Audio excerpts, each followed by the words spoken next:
General फैज़ की जो गिरफ्तारी हुई है, कोर्ट मार्शल हुआ है, और अगर इसमें जो मैंने जिस तरह गुजारिश की है, क़यास आराइयाँ हैं, इसको कनेक्टेड किया जा रहा है 9 मई से फ़ौज के अंदर एक नाकाम बगावत, नाकाम म्यूटनी की कोशिश या साजिश के हवाले से, अगर इसमें कोई हकीकत है तो आप समझते हैं कि दायरा कार सिर्फ जनरल फैज़ तक महदूद रहेगा? क्या ये उनका एक इनफरादी अमल होगा या इसमें दीगर लोग भी मुलव्विस होंगे, या जिनका ताल्लुक फ़ौज से ही हो, रिटायर्ड हों या हाजिर सर्विस हों? क्योंकि इससे पहले भी फ़ौज हाजिर सर्विस अफसरान के ख़िलाफ़ कार्रवाई कर चुकी है।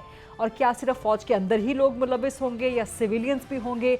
और अगर सिविलियंस भी मुलव्विस पाए जाते हैं, बिकॉज फ़ौज ने कोर्ट ऑफ इंक्वायरी की है, ठोस शवाहिद के बाद कोर्ट मार्शल किया है, उन शवाहिद में अगर सिविलियंस भी सामने आते हैं तो फिर क्या उनका ट्रायल मिलिट्री कोर्ट्स में होगा? ये सारा मामला अभी तक बहुत गैर वाज़ेह है। इरफान सिद्दीकी साहब, आपका इस पे क्या नुक्ता नज़र है? जी शुक्रिया गरीदा, आपने अपने तज़किये में जो बात कही है वो बड़ी हद तक दुरुस्त है, क्योंकि ISPR ने एक बात तो कही और कह दी और वाज़ेह कर दी कि एक काम हो रहा है जनरल फैज़ हमीद के बारे में, उन्हें अरेस्ट कर लिया गया है, एक इंक्वायरी हुई है उनके जो एक हाउसिंग सोसाइटी का स्कैंडल था और वो सुप्रीम कोर्ट का भी हवाला दे रहे हैं कि उनकी इंस्ट्रक्शन थी। यहाँ तक तो बात वाज़ेह है और क्लियर है। दूसरा हिस्सा जो है उसमें यकीनन आपने दुरुस्त निशानदेही की कि अबहम पाया जाता है, और अबहम ये है कि दो चीजें उन्होंने वाज़ेह की हैं। एक तो ये है कि ये जो दूसरा हिस्सा डील करता है उनके उन कामों को, उनके उन कारनामों को जो उन्होंने वर्दी उतार के किए हैं, वर्दी उतारने के बाद यानी रिटायरमेंट के बाद किए हैं, नंबर एक। नंबर दो, वो ये कहते हैं कि ये काम ऐसे थे जो आर्मी एक्ट की सरियन खिलाफ वर्जी में आते हैं। और नंबर तीन, इसके साथ ही उन्होंने कहा है कि इन्वेस्टिगेशन जो है वो ये बताती है उनके पास एविडेंस आया है और उसके बाद मुस्तनद सबूत आए। अब ये तीन चीजें जो हैं अब कयास पे छोड़ दिया गया है कि उन्होंने वर्दी उतारने के बाद क्या किया है। वर्दी उतारने के बाद तो जो बहुत बड़ा वाकया हुआ है वो 9 मई का हुआ है, और 9 मई की जो सूरत हाल है वो ये है, अगर हम कंस्पायरेसी थ्योरीज को एक तरफ भी रख दें, लेकिन मुल्क की पूरी तारीख को, मुल्क की तारीख को नहीं, दुनिया भर की तारीख को भी जहन में रखें।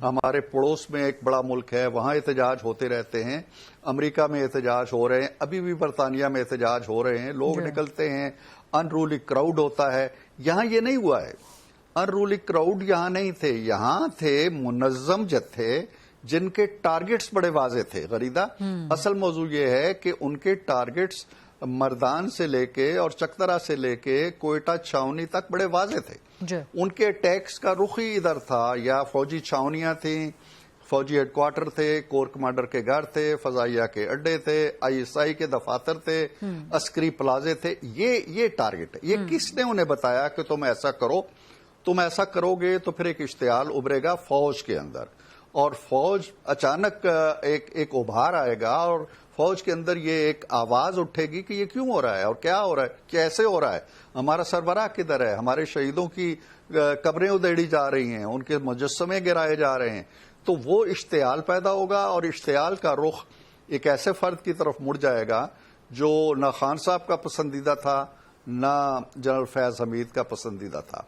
ये कंस्पायरेसी थ्योरी बज़ाहिर लगती है, लेकिन कड़ियां आप मिलाएं तो ये सूरत हाल हमें बड़ी करीने कयास भी लगती है। सर्कमस्टेंशियल एविडेंस पूछगछ अगर होती है, अगर ये मामला आगे चलता है तो यकीनन जो वो कहते हैं कि हमें शवाहिद मिले हैं आर्मी एक्ट की खिलाफ वर्जी के, तो वो शवाहिद सामने आएंगे, और वो शवाहिद दस्तावेजी शक्ल में हैं, टेलीफोन कॉल्स की शक्ल में हैं, कहीं मेल मुलाकात की शक्ल में हैं। दूसरा सवाल आपने पूछा था कि क्या इसका दायरा वसी होगा, यकीनन होगा।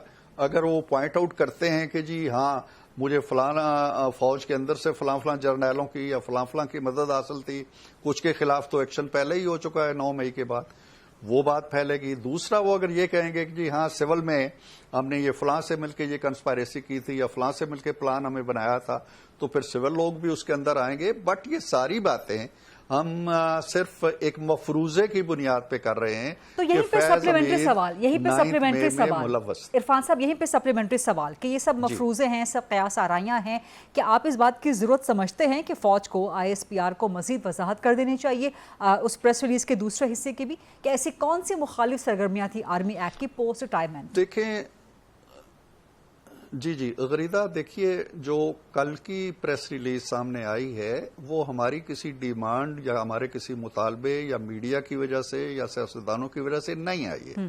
फौज ने अपने तौर पे एक फैसला किया कि इस चीज को पब्लिक के सामने, अवाम के सामने, मीडिया के सामने ले आए और वो ले आए। अब अगला जो कदम है वो इंक्वायरी उनकी किस तरह चल रही है, कोर्ट मार्शल किस तरह जा रहा है, तफसीलात क्या हैं, वो ऐसे नहीं है, कोई खुली कचहरी तो है नहीं, हमारी अदालतें तो नहीं है कि जहां कैमरे लगे हों और हम सब देख रहे हों। वो उनका अपना एक निज़ाम कार है और वो जब मुनासिब समझेंगे कि ये तफसीलात भी कौम के सामने आनी चाहिए तो वो यकीनन ले आएंगे। अब इसमें या तो वो इस बात को बिल्कुल सिगाए राज में रखते उस वक्त तक जब तक कोई कदम ना उठा लेते बड़ा। उन्होंने प्रोसेस को ही आम कर दिया है जी कि ये हुआ है और ये हम कर रहे हैं, और कोर्ट मार्शल करने का मतलब ये है कि सारी तफसीलात उनसे ली जाएंगी और उनके खिलाफ जो चार्जशीट है वो उनके सामने रखी जाएगी। लेकिन इरफान साहब, जहां पे इबहम पाया जा रहा हो, जहां पे चीजें वेग हो, वहां पे फेक न्यूज, प्रोपेगेंडा, वहां पे मिस इन्फॉर्मेशन, डिस इन्फॉर्मेशन का जो एहतमाल है उसके नुकसान का खदशा ज़्यादा पैदा हो जाता है।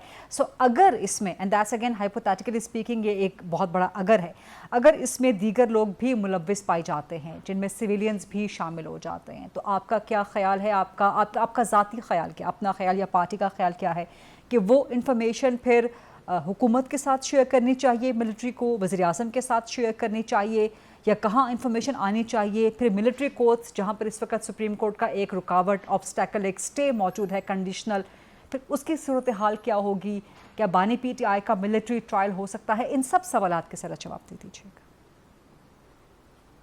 ये सारे सवालात उठेंगे गरीदा, और अब भी उठ रहे हैं, लेकिन मैं फिर भी ये कहूंगा कि हमें फौज को और फौज के मुनज़्ज़म इदारे को इस तरह के प्रेशर में नहीं लाना चाहिए। ये बड़ा सेंसिटिव इशू है और इसमें ऐसा नहीं होना चाहिए कि हमारे पब्लिक की दबाव की वजह से कुछ ऐसी चीजें सामने आ जाएं जो हकायक से बहुत गहरा ताल्लुक ना रखती हों, पब्लिक कंजम्पशन के लिए आ जाएं।